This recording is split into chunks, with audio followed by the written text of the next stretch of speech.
What if the entire world turned its back on everything you held sacred?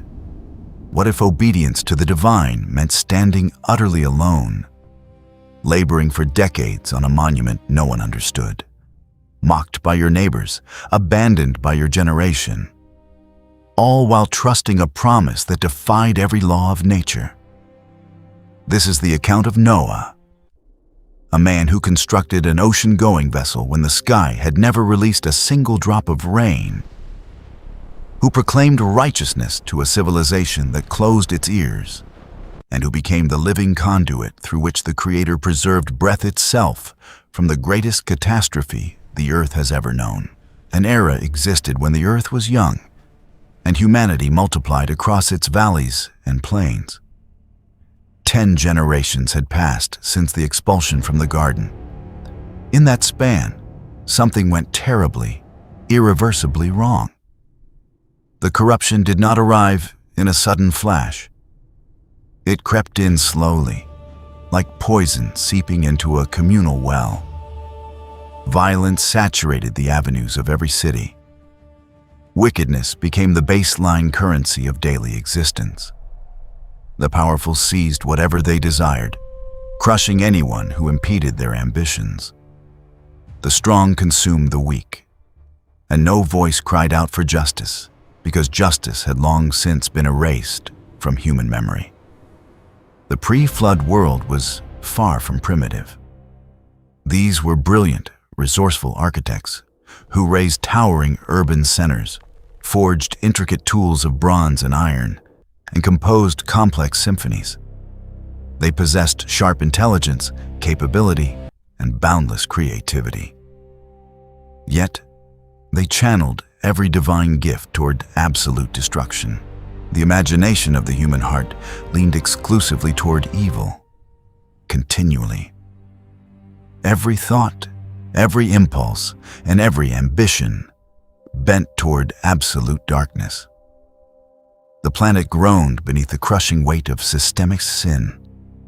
Scripture records that cosmic and terrestrial lines blurred as human defiance reached its zenith, resulting in an era dominated by tyranny, mighty men of renown, and widespread lawlessness.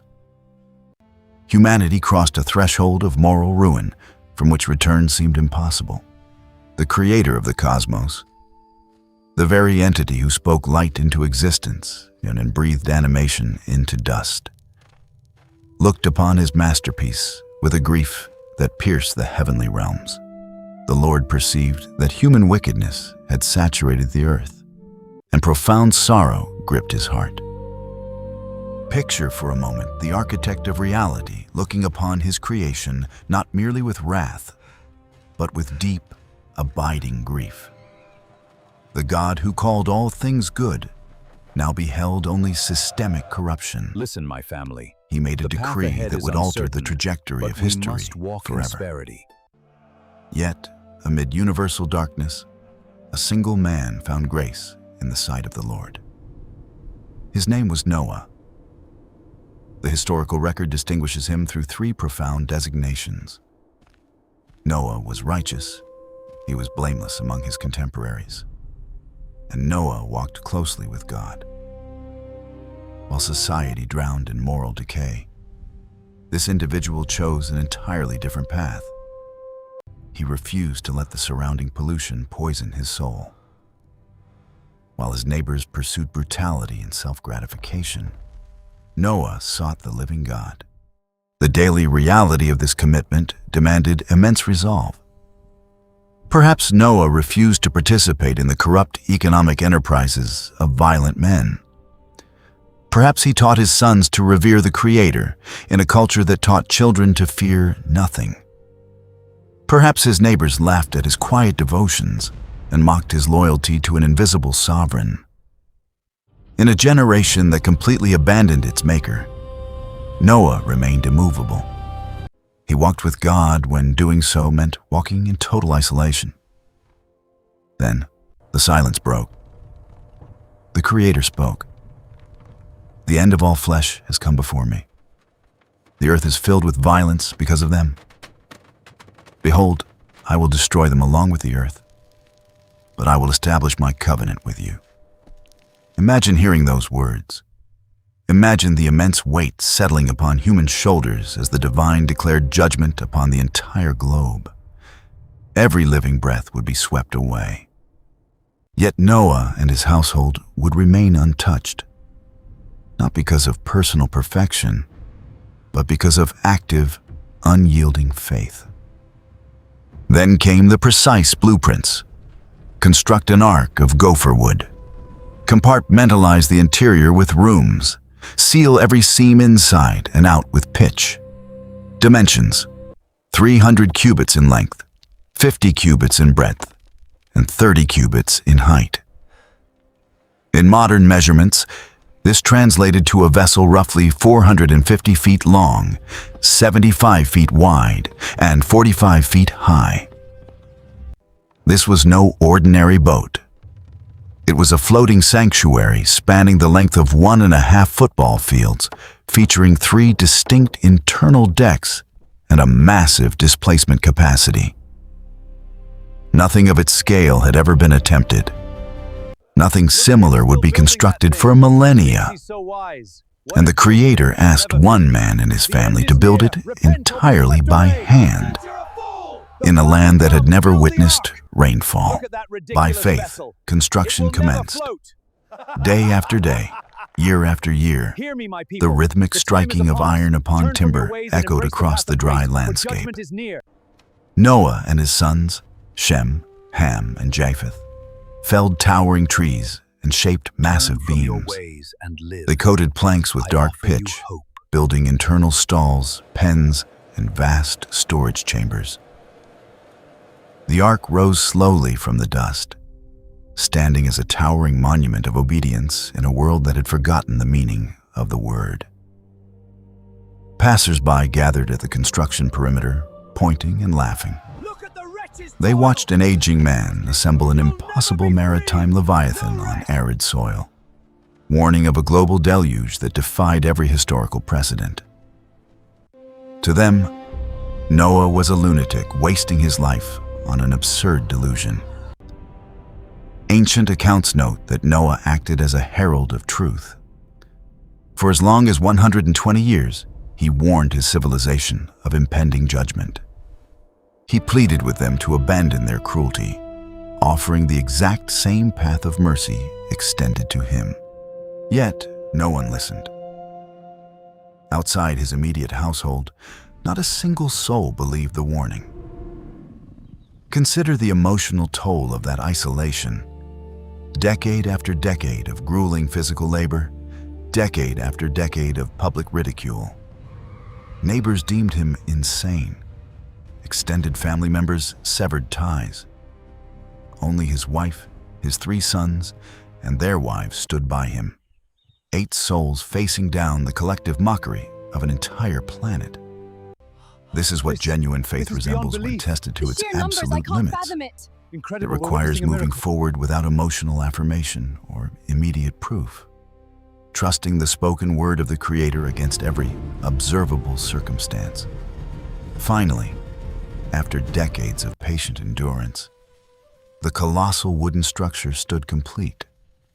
Then, an astonishing phenomenon unfolded across the earth. Enter the ark. The Creator's command was clear. Bring representatives of every living creature into the ark to preserve their kinds. Male and female, birds, land mammals, and creeping things. Noah did not need to track these animals across treacherous wildernesses or capture them in snares. They came to him. From every horizon, the animal kingdom converged. Lions and lambs, eagles and doves, serpents and soaring birds streamed toward the massive vessel in an orderly procession, guided by an unseen directive. The scale of the migration stunned even the most hardened skeptics. The local mockers fell silent as the natural world submitted to a higher authority. For 7 intense days, the procession continued. Noah and his family labored to settle each species into its designated quarters. distributing stores of food and water while preparing for an unprecedented voyage. Then the Lord spoke the final command. "Enter the ark, you and all your household. For I have seen that you alone are righteous before me in this generation." Noah obeyed. He led his family across the ramp. The final animals settled into their enclosures. Every divine instruction stood fulfilled. And then came a detail, echoing powerfully through history. The Lord shut him in. Not Noah's hand, but the hand of the Creator sealed the outer door, securing the vessel that would bridge a dying world to a new beginning. For 7 silent days, the inhabitants waited inside the timber hull, surrounded by darkness, listening to the muffled jeers of remaining mockers outside who believed the crisis had been averted. Then, the sky fractured. On the 17th day of the 2nd month, the subterranean fountains of the great deep ruptured with unimaginable violence. Simultaneously, the windows of the heavens tore open. It began not with a gentle rain, but with a cataclysmic explosion of subterranean water surging upward while torrential sheets fell from above, plunging day into impenetrable darkness. Lightning split the horizon. Thunder shook the bedrock of continents. The corrupted world was being systematically unmade. Inside the hull, Noah and his family felt the massive ship shudder as roaring waters lifted it from its foundations. Slowly, impossibly, the ark began to rise. Outside, the cries of a collapsing civilization vanished beneath the thunderous roar of rushing water. Entire cities dissolved. Mountain ranges vanished beneath the rising tides. Everything that drew breath upon the dry land was swept away. For 40 days and 40 nights, the downpour raged. The waters swelled, lifting the ark 15 cubits, 22 feet, above the highest mountain peaks. The entire globe became an endless, churning ocean, with a single wooden vessel holding the fragile ember of terrestrial life. Months passed within the floating enclosure. The constant labor of feeding animals and maintaining order never ceased. The violent fury of the storm eventually subsided into a quiet, rhythmic splashing against the hull. Noah and his family drifted across a horizonless expanse, relying entirely on the unseen promise of preservation. 150 days elapsed, 5 months of floating upon the waters of judgment. And God remembered Noah. In the heart of the greatest cataclysm in terrestrial history, the Creator recalled the man who trusted him. A great wind swept across the face of the waters, causing them to recede. The subterranean fountains closed, and the torrential rain ceased. Slowly, mountain peaks broke the surface of the deep. The ark drifted until it settled firmly upon the mountains of Ararat. Yet Noah remained inside, waiting for explicit divine guidance. After 40 additional days, he opened a window and released a raven, which flew back and forth over the receding waters. Next, he sent forth a dove, which found no resting place and returned to his outstretched hand. 7 days later, he released the dove once more. By evening, the bird returned, bearing a freshly plucked olive leaf in its beak. It was a tiny fragment of green, undeniable proof that plant life was emerging from the ruins. The world was slowly being reborn. After more than a full year confined within the vessel, the sight of that single leaf brought overwhelming relief. A week later, the dove was sent out a final time, and it did not return. Then, the voice of the Creator broke the silence once more. Go out from the ark, you, your wife, your sons, and your sons' wives. Bring out every living creature with you, so they may swarm on the earth, be fruitful, and multiply. Noah stepped out onto solid ground. The mountains of Ararat stretched wide and quiet. The foundational truth of the narrative remains. Integrity matters. Steadfast obedience echoes through eternity. And the Creator who seals the door of safety is faithful to bring His people into a renewed dawn.